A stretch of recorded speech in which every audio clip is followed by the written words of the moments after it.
जय श्री राम, जय मां भवानी। दोस्तों ब्राह्मण और लोधी क्षत्रिय समाज, इनमें अभी जो मध्य प्रदेश में विवाद चल रहा है, इसने इतना तूल पकड़ लिया है कि अब वहां का जो प्रशासन है और जो सरकार है उसकी नींद उड़ी हुई है। स्पेशली भारतीय जनता पार्टी ऐसा लगता है जैसे बैकफुट पर चली गई है।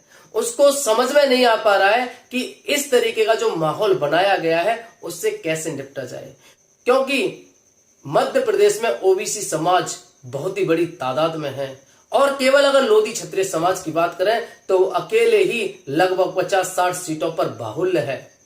तो इसी बात से आप अंदाजा लगाइए कि यहां पर कितना तख्ता पलट हो सकता है अगर ये पूरा की पूरा ओबीसी वोट बैंक कहीं दूसरी ओर खिसक जाता है। तो अभी हम बात करने वाले हैं बागेश्वर वाले बाबा और प्रीतम सिंह लोधी के बीच में जो जुबानी जंग छिड़ी हुई थी। प्रीतम सिंह लोधी के समर्थक इधर से तंज कस रहे हैं, उधर से बागेश्वर धाम वाले बाबा के समर्थक तंज कस रहे हैं और ये जो जुबानी जंग है वो दिन प्रतिदिन बढ़ती जा रही है। अभी एक न्यूज चैनल ने बागेश्वर वाले बाबा से प्रीतम सिंह लोधी के बारे में पूछा तो उन्होंने चुप्पी साधे रखी और बस उन्होंने इतना कहा कि अगर प्रीतम सिंह लोधी खुले तौर पर माफी मांगते हैं तो ये जो विवाद है यहीं थम सकता है। जबकि सच्चाई क्या है? जबकि सच्चाई ये है कि प्रीतम सिंह लोधी अपने पहले ही दिन माफी मांग चुके थे।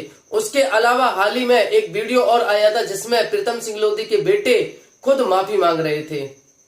लेकिन यहां पर जो अपने आप को सर्वे सर्वा समझते हैं, अपने आप को सर्वश्रेष्ठ समझते हैं, उन लोगों ने शायद उनकी बात को समझा ही नहीं और उनके ऊपर लगातार टिप्पणी करते रहे और विवाद को खींच दिया। अब ये जो विवाद है उन्हीं सर्वे सर्वा और उन्हीं सर्वश्रेष्ठ लोगों के ऊपर हावी होता दिखाई दे रहा है, क्योंकि ऐसे लोगों की वजह से ही लगातार माहौल खराब होता है और जो जय श्री राम बोलते थे आज वो जय भीम के नारे लगा रहे हैं।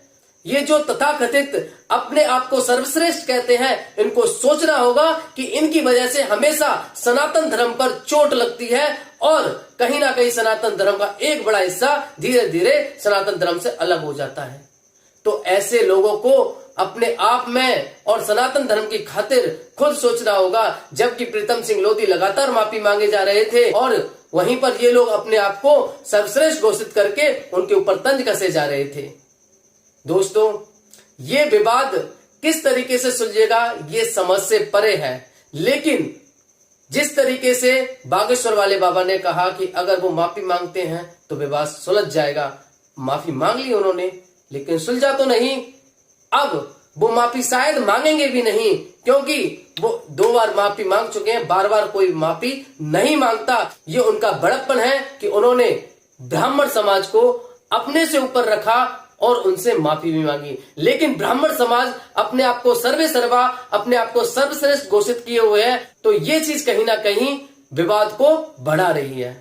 अगर आप मेरी बात से सहमत हैं तो कमेंट जरूर कीजिएगा और जो ब्राह्मण भाई कमेंट में अनाप शनाप बक रहे हैं तो उनसे मेरा हाथ जोड़कर रिक्वेस्ट है, पहले तथ्यों को समझिए। मैं आपका विरोधी नहीं हूं, मैं कट्टर सनातनी हूं और मैं हमेशा सनातन धर्म के साथ में खड़ा हूं, ना कि मैं किसी पर्टिकुलर जाति के लिए। यहां पर आज अगर मैं अपनी समाज की बात कर रहा हूं तो इसलिए कर रहा हूं क्योंकि कहीं ना कहीं मेरी समाज का एक बड़ा हिस्सा आज जय भीम बोलने पर मजबूर है, वो भी आप लोगों की वजह से। तो इसके लिए मुझे बहुत दुख होता है कि आपके कृत्यों की वजह से हमारी समाज हमसे अलग हो रही है। तो मेरे ब्राह्मण भाइयों, चीजों को समझिए और साथ दीजिए, इस माहौल को वहीं थाम दीजिए, ज्यादा अच्छा है। जल्द मिलते हैं नई वीडियो में। जय श्री राम, जय मां भवानी।